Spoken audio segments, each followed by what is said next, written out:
Hey guys, I'm going to try to possibly wrap up this more silent stage drama, series here with this one, because I really feel like we're kind of beating a dead horse here. I've talked an enormous amount about silent stages and about the effects of volume. Volume is a hot button subject. We talk a lot about it just in general. But I wanted to tell you a story. Yesterday, I had mentioned how I had seen local clubs closed down over volume issues. There was one extreme case just here locally in my neighboring town that kind of went off the rails big time. Let me set the stage for you here. It's basically a strip mall kind of scenario within the city limits.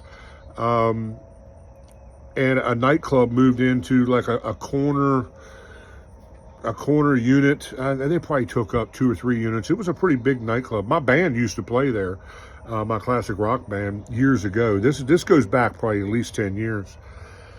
And through the woods that you could not see with the naked eye, was a housing development they had recently put in.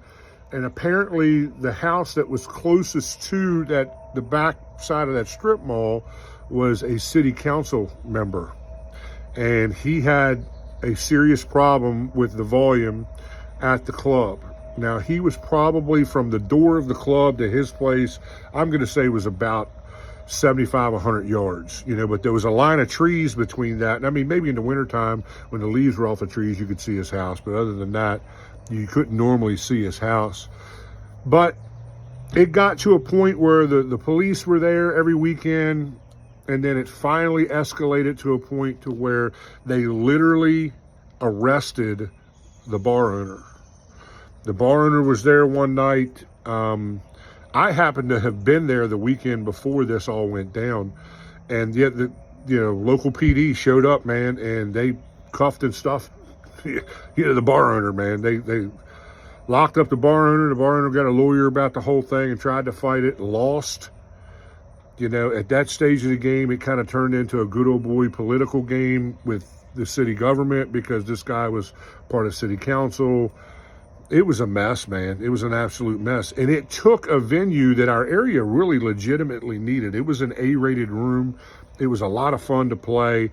There was a lot of good stuff going on there. And it wasn't that loud. I mean, it really wasn't. And it shut it down, man. I mean, it shut it down. The venue, I don't think, was open maybe a year at the most, something like that. It was a sad, sad state of affairs, and no one has moved into that community since then.